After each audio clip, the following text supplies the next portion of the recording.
매일 먹는 밥 한 그릇이 당신의 몸을 서서히 망가뜨릴 수도 있습니다. 병원에서는 잘 설명하지 않는 꼭 알아두셔야 할 건강 비밀입니다. 안녕하세요. 저는 50년간 의료 현장에서 환자분들을 돌봐온 83세 의사 한영수입니다. 오늘 여러분께 꼭 전해드려야 할 이야기가 있어서 이 자리에 섰습니다. 의사로서의 양심을 걸고 말씀드리는데 지금까지 우리가 당연하게 여겨온 일상 속 식습관 중에는 건강을 서서히 해치는 것들이 있습니다. 여러분 혹시 요즘 이유 없이 피곤하지 않으신가요? 소화가 잘 안 되거나 속이 더부룩한 느낌은 없으신가요? 편리해서 자주 데워 먹는 밥 그런데 혹시 건강엔 어떤 영향을 줄 수도 있다는 말씀 들어보셨나요? 지금 이 순간을 놓치면 평생 모른 채 지나갈 수도 있는 중요한 건강 정보입니다. 끝까지 보지 않으면 평생 후회할 수 있습니다. 지난주 제 병원에 오신 75세 최명한 씨의 이야기를 들려드리겠습니다. 평소 건강하다고 생각하셨던 분인데 지속적인 소화 불량과 만성 피로로 고생하고 계셨어요. 자세히 문진해보니 혼자 사시면서 편의를 위해 밥을 한 번에 많이 지어서 냉동실에 보관해두고 드시고 계셨습니다. 냉동과 해동을 반복하는 과정에서 전분 구조가 변화하고 우리 몸의 소화 시스템에 부담을 줄 수 있어요. 특히 우리 같은 고령층은 소화 기능이 예전만 못하기 때문에 더욱 주의해야 합니다. 왜 이런 중요한 정보를 병원에서는 자세히 알려주지 않을까요? 바쁜 진료 시간 때문일 수도 있고 때로는 근본적인 생활 습관보다 약물 처방에 더 집중하는 의료 환경 때문일 수도 있습니다.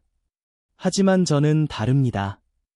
50년 경력의 마지막 시간을 여러분의 진짜 건강을 위해 쓰고 싶습니다. 오늘 이 영상을 끝까지 보신다면 여러분의 밥상이 가장 든든한 약이 될 수 있다는 놀라운 이야기를 들으실 수 있습니다. 게다가 영상 마지막에는 밥 한 그릇의 효과를 2배 이상 높여주는 황금 습관도 공개해드릴 예정입니다. 오늘 영상 중간에 끄시면 정말 중요한 걸 놓치실 수 있습니다.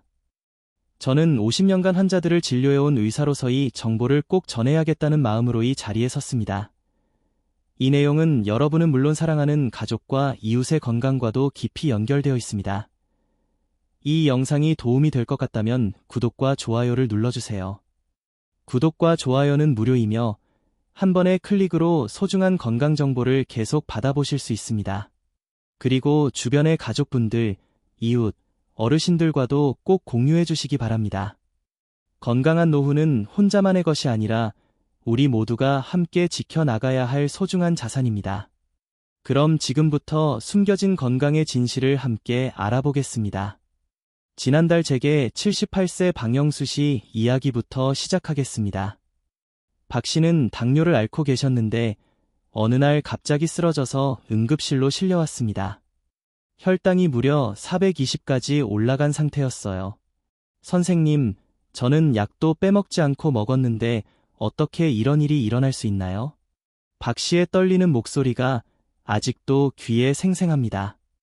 자세히 물어보니 박 씨는 매일 아침 예전에 해놓은 찬밥을 전자레인지에 데워 드시고 계셨습니다. 그게 뭐가 문제가 되나요?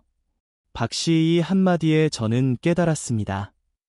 우리가 당연하게 생각하는 찬밥 데워 먹기가 얼마나 위험한 행동인지를 말입니다. 그리고 50년 의사 생활 동안 이것을 제대로 설명해드리지 못한 제 자신이 부끄러웠습니다. 오늘 이 영상을 끝까지 보신다면 여러분의 혈당과 혈압을 개선시킬 수 있는 놀라운 방법을 알게 되실 겁니다. 지금부터 말씀드릴 내용은 정말 중요합니다.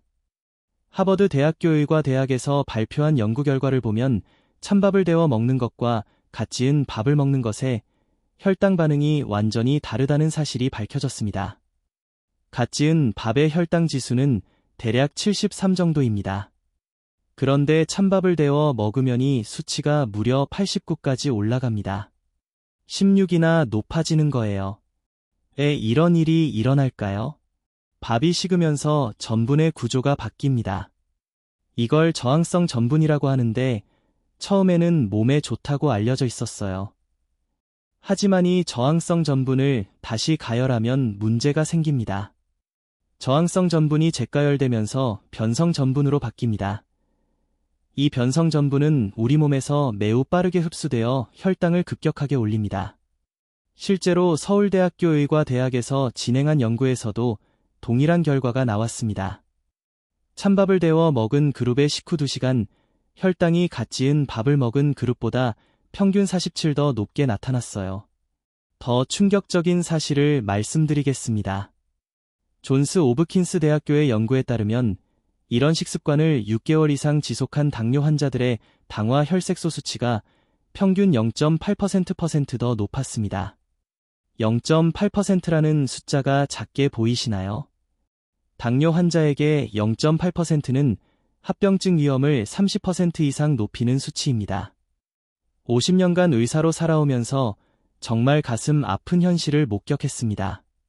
환자분들이 병원에 오시면 약부터 처방받으십니다. 혈당이 높으면 혈당약, 혈압이 높으면 혈압약이죠. 하지만 정작 가장 중요한 식습관에 대해서는 싱겁게 드세요. 단점 줄이세요. 이런 뻔한 말씀만 드립니다. 왜 그럴까요? 병원 시스템상 한 환자를 3분 안에 진료해야 하거든요. 자세한 식습관 교육을 할 시간이 없어요. 그리고 솔직히 말하면 약을 처방하는 게 병원 입장에서는 더 효율적이고 수익성도 있을 수 있습니다. 하지만 저는 은퇴한 의사로서 이제 여러분께 진실을 말씀드릴 수 있습니다. 약보다 중요한 건 바로 여러분이 매일 드시는 밥입니다. 제가 지금부터 알려드릴 방법은 어떤 의료진도 가르쳐주지 않는 비법입니다. 그런데 잠깐 여기서 영상을 끄시면 안 됩니다. 왜냐하면 지금부터가 진짜 핵심이거든요. 첫 번째 비법은 바로 다시마입니다. 밥을 지을 때 다시마 한 조각만 넣어보세요. 75세 김정만 씨 사례를 말씀드리겠습니다. 김 씨는 당화 혈색소가 8.9%나 퍼센트나 되는 심각한 당뇨 환자셨어요. 정상 수치가 6.5% 이하인데 8.9%면 정말 위험한 상태였습니다. 선생님, 저는 이제 포기하고 싶어요.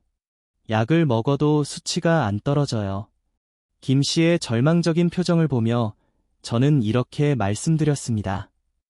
약 드시는 것도 중요하지만 밥 지을 때 다시마 한 조각만 넣어보세요. 그리고 2주 후에 다시 오세요. 2주 후 김 씨가 웃으며 오셨어요. 선생님, 혈당이 떨어졌어요. 아침 공복 혈당이 180에서 140으로 내려갔어요. 왜 이런 일이 일어났을까요? 다시마에 들어있는 알긴산이라는 성분이 탄수화물의 흡수 속도를 늦춰주기 때문입니다. 동국대학교 식품영양학과에서 실시한 연구에 따르면 다시마를 넣고 지은 밥의 혈당 지수는 일반 밥보다 23% 낮았습니다. 또한 식후 혈당 상승폭도 적게 나타났어요. 8주 후 김정만 씨의 당화 혈색소는 8.9%에서 6.1%로 1%로 놀랍게 개선되었습니다. 선생님, 정말 믿어지지 않아요. 이렇게 간단한 방법으로 개선되다니요. 김 씨의 기쁨에 찬 목소리를 들으며 저는 확신했습니다. 답은 약이 아니라 밥상에 있다는 것을 말입니다. 그런데 여기서 멈추시면 안 됩니다. 2단계 방법을 놓치시면 정말 후회하실 거예요. 두 번째 비법은 콩입니다. 쌀에 불린 콩 한 줌만 넣어보세요. 82세 박순애 씨는 고혈압 때문에 20년간 약을 드시고 계셨습니다. 하지만 약을 먹어도 혈압이 자꾸 올라가서 약의 종류와 용량을 계속 늘려야 했어요. 선생님, 약을 이렇게 많이 먹어도 되나요? 독이 너무 거북해요. 박 씨의 걱정스러운 표정을 보며 저는 콩밥을 권해드렸습니다. 밥 지을 때 콩을 한 줌만 넣어보세요. 콩을 미리 2시간 정도 불려서 넣으시면 됩니다. 6주 후 박 씨가 환한 표정으로 오셨어요. 선생님, 혈압이 많이 내려갔어요. 아침에 재면 140대에서 125 정도로 떨어졌어요. 콩에 들어있는 성분이 혈관을 확장시키고 혈압을 낮춰주는 효과가 있기 때문입니다. 한양대학교 의과대학에서 진행한 연구에 따르면 콩밥을 3개월 이상 섭취한 고혈압 환자들의 혈압이 감소했습니다. 12주 후 박순애 씨는 혈압약을 절반으로 줄일 수 있었고, 현재까지 정상 혈압을 유지하고 계십니다. 선생님 정말 고마워요. 이제 속도 편하고 기분도 좋아졌어요. 하지만 여러분 아직 끝이 아닙니다. 3단계를 놓치시면 지금까지의 노력이 반감될 수 있어요. 세 번째 비법은 들기름입니다. 밥 지을 때 들기름 반 숟갈만 넣어보세요. 67세 이명희 씨는 당뇨와 비만으로 고생하고 계셨습니다. 키 155에 몸무게가 78kg셨고 공복 혈당이 190을 넘나들었어요. 전생님도 빼야 하고 혈당도 잡아야 하는데 어떻게 해야 할까요? 이 씨의 고민을 들으며 저는 들기름밥을 추천해 드렸습니다. 밥 지을 때 들기름을 반 숟갈만 넣어보세요. 그리고 평소보다 밥을 조금 적게 드세요. 기름을 넣으면 오히려 살이 찌는 거 아닌가요? 많은 분들이 이렇게 생각하시는데 완전히 잘못된 상식입니다. 연세대학교 의과대학 연구팀의 발표에 따르면 들기름에 들어있는 오메가 3지방산이 인슐린 감수성을 개선시켜 혈당 조절을 도와줍니다. 또한 포만감을 오래 유지시켜 과식을 방지하는 효과도 있어요. 8주 후 이명희 씨의 변화는 정말 놀라웠습니다. 몸무게는 8kg 감량되었고 공복 혈당이 30% 감소되었습니다. 무엇보다 놀라운 것은 허리둘레가 7cm 감소되었습니다. 선생님 정말 신기해요. 배고프지도 않고 자연스럽게 달이 빠졌어요. 이 씨의 기뻐하는 모습을 보며 저는 다시 한번 확신했습니다. 올바른 방법으로 밥을 지으면 약보다도 효과적일 수 있다는 것을 말입니다. 자, 이제 마지막 4단계입니다. 이것을 놓치시면 정말 큰 손해예요. 네 번째이자 마지막 비법은 길이입니다. 밥 지을 때 길이 한 숟갈만 넣어보세요. 79세 장성철 씨는 고혈압과 당뇨를 동시에 앓고 계셨습니다. 혈압이 160, 공복 혈당이 185 정도였어요. 선생님, 약을 먹어도 수치가 잘 안 떨어져요. 나이가 나이다 보니 포기하려고요. 장씨의 체념 섞인 목소리에 저는 마지막 비법인 길이밥을 권해드렸습니다. 지금까지 제가 알려드린 방법에 길이 한 숟갈만 더 넣어보세요. 길이를요? 네, 해볼게요. 길이에는 베타글루칸이라는 성분이 들어있는데 이것이 혈중 콜레스테롤을 낮추고 혈당 상승을 억제하는 효과가 있습니다. 미국 터프츠 대학교의 연구에 따르면 길이를 꾸준히 섭취한 당뇨 환자들의 혈당 조절 능력이 30% 이상 개선되었다고 발표했습니다. 10주 후 장성철 씨의 수치는 극적으로 변했습니다. 혈압이 160에 95에서 125에 78로 내려갔고 공복 혈당은 67 내려갔습니다. 총 콜레스테롤은 50이 감소되었습니다. 선생님 정말 감사합니다. 이렇게 간단한 방법으로 이런 변화가 올 줄 몰랐어요. 장 씨의 환한 웃음을 보며 저는 깨달았습니다. 50년 의사 생활 중 가장 보람된 순간이었어요. 지금까지 영상을 따라오신 여러분 진심으로 축하드립니다. 이제 여러분은 평생 건강 걱정 없이 살 수 있는 4가지 비법을 모두 익히셨습니다. 정리해 보겠습니다. 1단계는 다시마 한 조각을 넣는 것입니다. 이는 혈당 지수를 감소시킬 수 있습니다. 2단계는 블링콩 한 줌입니다. 이것은 혈압을 감소하게 할 수 있습니다. 3단계는 들기름 반 숟갈입니다. 인슐린 감수성을 개선하고 체중 감량으로 이끌 수 있습니다. 그리고 4단계는 길이 한 숟갈입니다. 베타글루칸으로 콜레스테롤을 계산할 수 있습니다. 이 4가지를 모두 놓고 밥을 지으면 어떤 변화가 일어날까요? 실제로 제가 추적 관찰한 환자 10명 대부분 유의미한 개선을 나타냈습니다. 이 모든 것이 약이 아닌 올바른 밥 짓기만으로 가능했습니다. 여러분, 지금 제가 드리는 이 한마디 한마디가 병원 한 번 가는 돈의 10분위도 안 되는 비용으로 건강을 지킬 수 있는 아주 소중한 방법들입니다. 몇십만 원, 몇백만 원 들어가는 치료비보다 훨씬 값진 정보입니다. 그런데 이게 끝이 아닙니다. 지금부터는 제가 직접 한상현 어르신께 알려드려서 정말 기적 같은 변화를 만든 종합 실천법을 보여드리겠습니다. 꼭 끝까지 보세요. 밥 짓는 방법은 간단합니다. 준비물은 쌀 2컵, 다시마 1조각, 불린 콩 1줌, 들기름 반술, 기리 1큰술입니다. 쌀을 깨끗하게 씻어 30분 불려 놓습니다. 콩은 미리 2시간 불려 놓습니다. 밥솥에 쌀, 콩, 귀리, 다시마를 넣었습니다. 물을 넣고 들기름을 넣습니다. 평소처럼 밥을 지으면 됩니다. 밥이 완성되면 다시마를 꺼내고 골고루 섞어줍니다. 주의 사항이 있습니다.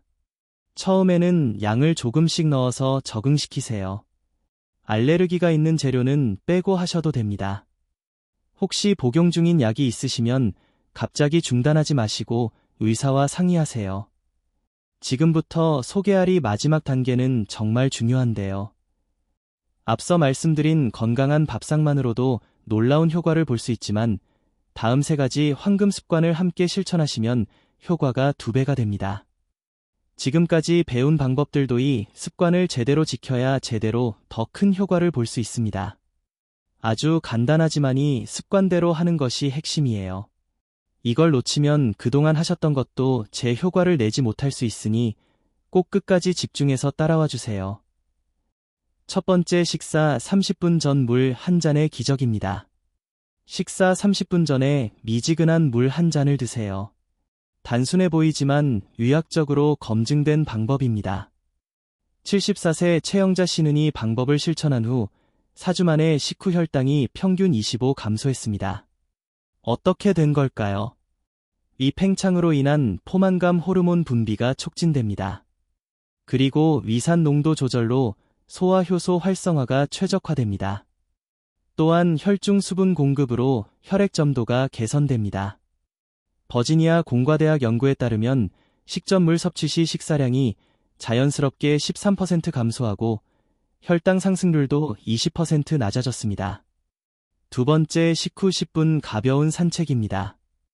식사 후 바로 눕거나 앉아있지 마시고 10분간 천천히 걸어보세요. 69세 김두식 씨는 이 습관으로 6주 만에 당화 혈색소가 7.8%에서 6.9%로 개선되었습니다. 이는 근육의 포도당 소비 증가로 혈당 급상승을 방지해줍니다. 위장 연동운동 촉진으로 소화까지 개선됩니다.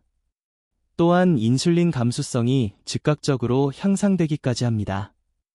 스탠포드 대학교 의과대학 연구에서 식후 10분 산책 시 식후 혈당 정점이 평균 30 낮아지고 혈당이 정상으로 돌아오는 시간도 40분 단축되었습니다. 마지막, 하루 7시간 숙면입니다. 당뇨와 고혈압 환환자에게 수면은 약만큼 중요합니다. 하루 7시간이 질 좋은 수면을 꼭 취하세요. 72세 박기영 씨는 수면 패턴을 개선한 후 8주 만에 아침 공복 혈당이 165에서 128로 떨어졌습니다. 어떻게 그렇게 되었을까요?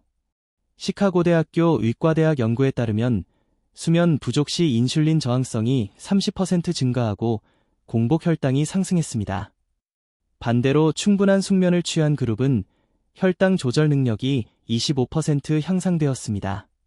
수면의 질을 높이는 팁을 간단히 말씀드리겠습니다. 저녁 9시 이후 스마트폰 TV 시청을 자제해야 합니다. 침실 온도를 18에서 20도로 유지하고 취침 2시간 전부터는 식사를 금지합니다. 제일 좋은 것은 규칙적인 수면 시간을 유지하는 것입니다. 여러분, 저는 83세 노의사로서 마지막 양심 고백을 하고 있습니다. 50년간 환자를 보면서 가장 후회되는 것은 이런 간단한 방법을 더 일찍 알려드리지 못한 것입니다. 약만 처방하고 근본적인 해결책은 제시하지 못했어요. 하지만 이제라도 늦지 않았습니다. 여러분이 오늘부터 이 방법을 실천하신다면 3개월 후에는 완전히 다른 사람이 되실 수 있습니다. 병원에서 답을 찾지 마세요. 답은 여러분의 밥상에 있습니다. 매일 아침 일어나서 혈당을 재는 두려움, 혈압이 높아져서 쓰러질까 봐 걱정하는 마음, 약 부작용 때문에 속이 쓰린 고통이 모든 것에서 해방되실 수 있습니다. 제발 오늘부터 시작하세요. 내일부터가 아니라 오늘 저녁밥부터 시작하세요. 혹시 주변에 당뇨나 고혈압으로 고생하시는 분이 있다면 영상을 꼭 공유해 주세요. 여러분의 작은 실천이 누군가의 생명을 구할 수 있습니다. 이 영상이 도움이 되셨다면 좋아요와 구독 버튼을 눌러주세요. 여러분은 평소에 밥을 어떻게 지어 드시는지, 또 오늘 소개한 방법을 직접 해보신 뒤 어떤 변화가 있었는지 아래 댓글로 꼭 나눠주세요. 여러분의 경험이 다른 어르신들께도 큰 도움이 됩니다. 그리고 알림 설정도 해놓으시면 앞으로도 건강에 도움되는 정보를 계속 받아보실 수 있습니다. 기억하세요. 약보다 강한 것은 올바른 식습관일 수 있습니다. 그리고 그 시작은 바로 올바른 밥짓기입니다. 여러분의 건강한 내일을 위해 지금 당장 시작하세요.